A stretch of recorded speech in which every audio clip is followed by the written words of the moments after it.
Hello, I'm Sebastian. Welcome to 9 Trees podcast. Today, I will summarize and review the book.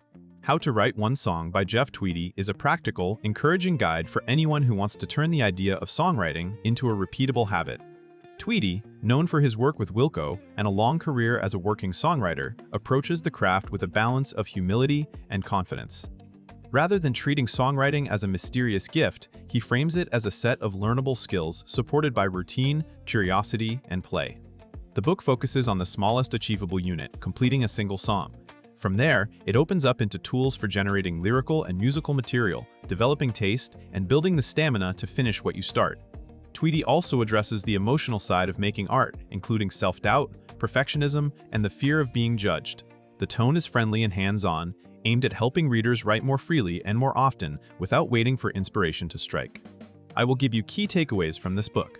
Firstly, starting small, the one-song mindset. A central idea of the book is that writing one song is both a realistic goal and a powerful gateway to writing many. Tweedy encourages readers to lower the stakes and focus on completion rather than brilliance, because finishing teaches more than endlessly planning. The one-song mindset reframes songwriting as a practice, not a performance, and gives beginners a clear target while giving experienced writers a way to break ruts. By concentrating on a single piece, you can pay attention to process, how ideas arrive, what blocks you, and what helps you move forward. Tweedy presents songwriting as a series of decisions that accumulate into a finished work, so progress comes from making choices, accepting imperfect drafts, and returning with fresh perspective. This approach reduces the pressure to define your identity as a songwriter before you have written enough songs to learn who you are. It also promotes a healthy relationship with ambition. You can aim high, but you build the ability to aim high by producing steady output. The mindset creates momentum, and momentum creates confidence. Secondly, finding musical building blocks, chords, melody, and constraint. Tweedy emphasizes that songs do not need complex theory to be compelling. Instead, he points toward usable building blocks such as simple chord progressions, melodic fragments, and rhythmic feels that can be combined and reshaped. A key tool is constraint. Limiting chords, restricting a melody to a small range, or choosing a specific groove can actually increase creativity by preventing endless options. The book guides readers to explore how small variations in timing, emphasis, and note choice can change a song's emotional color. It also highlights listening as an active skill, where you notice what moves you in other music and translate that feeling into your own choices without copying. Experimentation is treated as normal and necessary. You try a sequence, sing over it, adjust, and keep what works. Tweedy's perspective supports writers who play guitar or piano, but the broader lesson applies to any instrument or digital workflow. Start with something workable, loop it, and let your ear guide the next step. The focus stays on making forward motion until the song reveals itself. Thirdly, generating lyrics, turning everyday language into meaning. The book treats lyrics as a craft that benefits from regular collection and transformation of words. Tweedy encourages noticing phrases, images, and overheard bits of conversation, then storing them as raw material for later. Instead of waiting for a grand theme, you can begin with a single line or a vivid detail and let it suggest the next.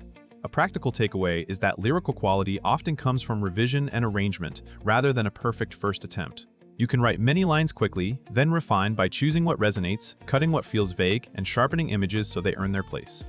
Tweedy also acknowledges that lyrics do not have to explain everything. Ambiguity and suggestion can be strengths when they create space for the listener.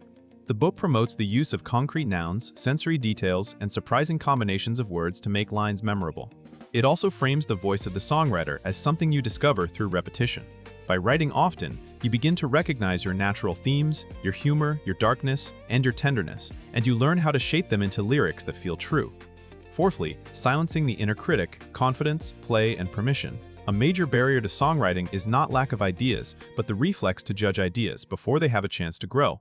Tweedy speaks to the fear of writing something bad, the embarrassment of sincerity, and the tendency to compare yourself to artists you admire.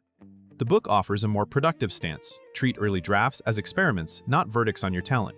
Permission is crucial, giving yourself room to write awkward lines, strange melodies, or unfinished fragments without self-punishment. Tweedy's approach values play, because play produces surprises, and surprises often become the seed of a strong song. He also promotes routines that protect creativity from mood swings, such as writing at a regular time, capturing fragments quickly, and returning to them later. The inner critic still has a role, but later in the process when you are editing and shaping.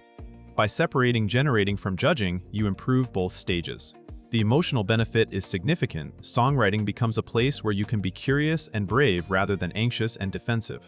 Lastly, finishing and sharing, revision, arrangement, and letting go. Completing a song requires practical follow-through, deciding on structure, refining lyrics, and choosing how the music supports the message.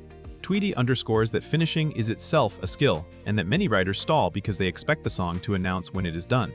Instead, you finish by making deliberate choices: a verse count, a chorus that returns, a bridge that changes perspective, or a final line that lands.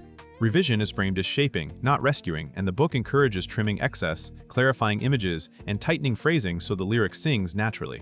Arrangement is treated as an extension of songwriting, where dynamics, tempo, and instrumentation influence how the song feels. Just as important is the ability to let go. Tweedy suggests that songs are snapshots of a moment, not permanent statements, and you can move on even if you sense more improvements are possible. Sharing your work, whether with a friend, a band, or an audience, becomes part of the learning loop. Feedback and performance reveal what the song communicates, helping you write the next one with greater insight. In conclusion, this book fits aspiring songwriters who feel stuck at the starting line, musicians who can play but struggle to turn ideas into complete songs, and experienced writers who want a fresh, motivating reset. It is also valuable for poets, producers, and creative hobbyists who want a structured way to make art more regularly. The practical benefit is that it shifts songwriting from an occasional lightning strike to a repeatable process. By focusing on small, finishable steps, the reader gains confidence, builds a personal library of techniques, and learns how to work with doubt instead of obeying it. That can improve life beyond music, because the habits of showing up, experimenting, revising, and letting go apply to any creative goal. Compared with many songwriting books that lean heavily on theory, genre rules, or industry advice, this one stands out for its human, practice-centered approach. Tweedy speaks like a working artist who understands how messy the process can be and still insists it is worth doing. If you want guidance that helps you actually write, complete, and keep writing songs, this is worth buying. If you would like to support Jeff Tweedy, you can buy the book through the Amazon link I've provided in the podcast description. After reading the book, please let me know what you think and share your thoughts. See you around.